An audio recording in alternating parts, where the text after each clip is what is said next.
Good morning students.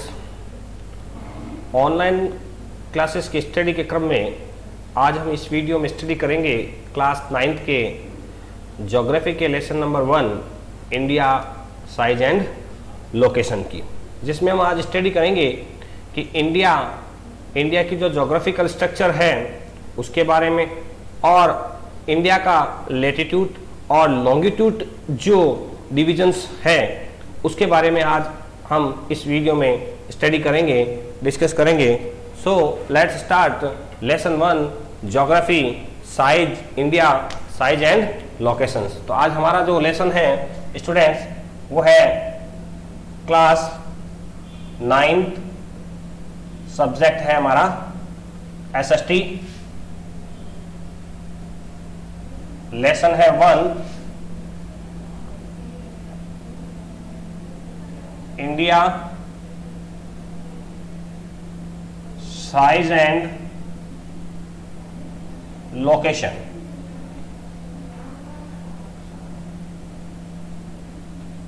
India की जो size and location है उसके बारे में आज हम स्टडी करेंगे। इंडिया के लोकेशन और साइज की स्टडी करने से पूर्व हम इंडिया के जो है वो कुछ इंपॉर्टेंट जो ज्योग्राफिकल स्ट्रक्चर है उसके बारे में स्टडी करेंगे। जो हमारा लेसन है 1 India is a one of the ancient civilisation in the world. Bharat जो है वो विश्व की प्राचीनतम सभ्यताओं में से एक है, यानी भारत की जो सभ्यता है वो विश्व की प्राचीन सभ्यताओं में से एक है। इससे क्या पता चलता है हमें कि भारत की सभ्यता बहुत पुरानी है। भारत की सिविलाइजेशन जो है इट इज वेरी एंशिएंट और old. It has achieved multifaceted social economic progress during the last 5 decades, यानी पिछले 50 वर्षों में भारत ने सामाजिक स्तर पर, आर्थिक स्तर पर बहुत ही प्रोग्रेस की है, बहुत ही विकास किया है। It has moved forward, displayed remarkable progress in the field of agriculture. इसके साथ ही हमने एग्रीकल्चर के फील्ड में, इंडस्ट्रीज के फील्ड में, टेक्नोलॉजी के फील्ड में एंड ओवरऑल इकोनॉमिक डेवलपमेंट के रूप में बहुत ज्यादा हमने डेवलपमेंट किया है, विकास किया है। India has also contributed significantly to the making of world history, और भारत कई क्षेत्रों में इतिहास बनाने में भी बहुत आगे बढ़ चुका है। यानी कई क्षेत्र ऐसे हैं जहां भारत जो है वो विश्व के कई देशों से बहुत आगे निकल चुका है और बहुत विकास कर चुका है। तो ये थी इंडिया की समरी। अब हम स्टडी करेंगे इंडिया के लोकेशन के बारे में।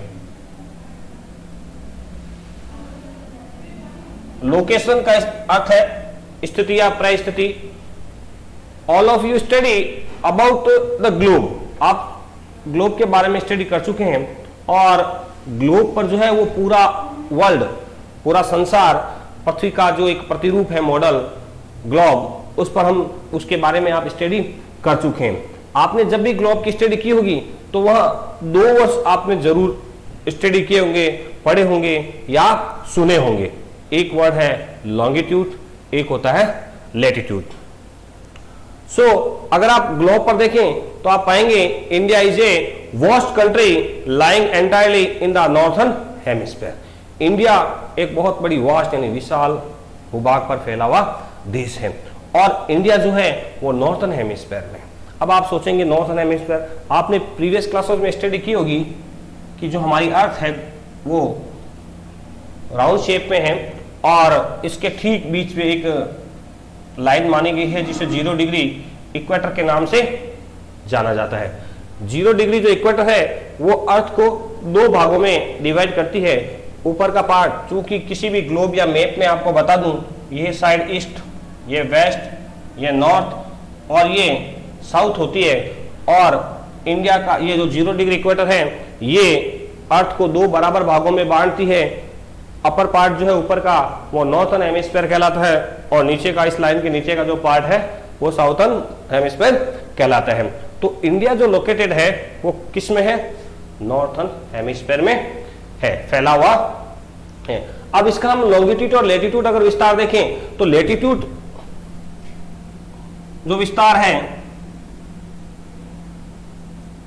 वो 8 डिग्री 4 मिनट नॉर्थ, क्योंकि नॉर्थन हेमिस्फीयर में है इसलिए 8 डिग्री 4 मिनट्स, ये जो आप लाइन देख रहे हैं ये 8 डिग्री जो 4 मिनट है वो नॉर्थ हेमिस्फीयर में होने के कारण लैटिट्यूड विस्तार जो है वो नॉर्थ होगा। 8 डिग्री 4 मिनट से लेकर 37 डिग्री 6 मिनट नॉर्थ, इस लैटिट्यूड विस्तार के बीच में इंडिया फैला हुआ है। और अगर इसके लॉन्गिट्यूड की बात करें,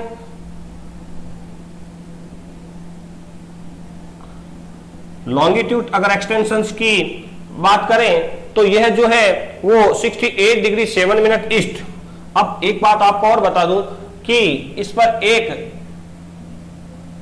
0 डिग्री प्राइम मेरिडियन से भी मानी गई है। अब ये जो लाइन है वो इस तरह ग्लोब को 2 भागों में डिवाइड करती है, ये ईस्टर्न पार्ट है और ये वेस्टर्न पार्ट है। इंडिया जो है वो नॉर्थ ईस्ट में आता है। किस में आता है? नॉर्थ ईस्ट में। इसलिए आपने देखा कि लैटिट्यूड जो विस्तार है वो 8 डिग्री 4 मिनट नॉर्थ से लेकर 37 डिग्री 6 मिनट नॉर्थ में है, और लॉन्गिट्यूड जो विस्तार, तो लॉन्गिट्यूड का जो विस्तार है वो ईस्टर्न पार्ट में है हमारा, यानी हम ईस्ट हेमिस्फीयर कह सकते हैं इसको वेस्ट हेमिस्फीयर कह सकते हैं। तो इंडिया का जो विस्तार है वो ईस्ट हेमिस्फीयर में होने के कारण इसका जो लॉन्गिट्यूड विस्तार है वो 68 डिग्री 7 मिनट ईस्ट,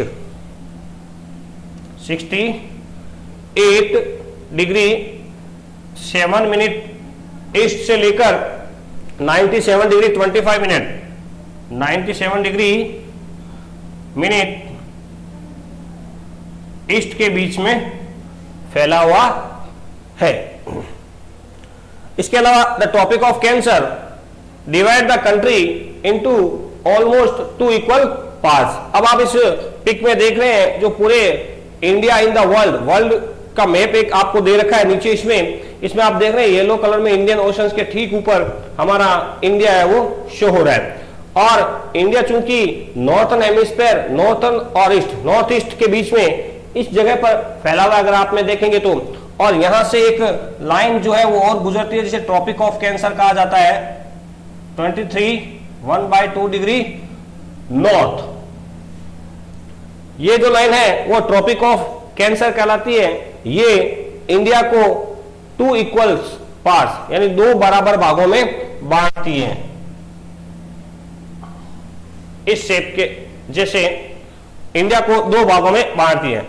इसके अलावा to the south east and south west of the mainland lie the Andaman and Nicobar island and the Lakshadweep island. India के जो इस भाग में है वो 2 आइलैंड भी है जिसे अंडमान निकोबार और लक्षद्वीप आइलैंड भी कहा जाता है। इसके अलावा इंडिया का जो साउथर्न पार्ट है वहां इंडियन ओशन है और वहां पर भी 2 और हैं, एक बे ऑफ बंगाल के नाम से जाना जाता है और एक अरेबियन सी के नाम से जाना जाता है। तो स्टूडेंट्स आज हमने इस वीडियो में क्या स्टडी किया है कि इंडिया साइज एंड लोकेशन में हमने लोकेशन की स्टडी की है कि इंडिया जो है वो लैटिट्यूड और लॉन्गिट्यूड के हिसाब से कहां पर स्थित है। यानी अगर आपको ग्लोब पर इंडिया को खोजना हो, इंडिया को देखना हो या इंडिया के बारे में कोई भी जानकारी हासिल करनी हो तो आप इस लॉन्गिट्यूड और लैंगिट्यूड के बीच में इंडिया को खोज सकते हैं। Okay student, thank you. Next video में हम स्टडी करेंगे साइज के बारे में कि इंडिया की साइज कैसी है। Thank you.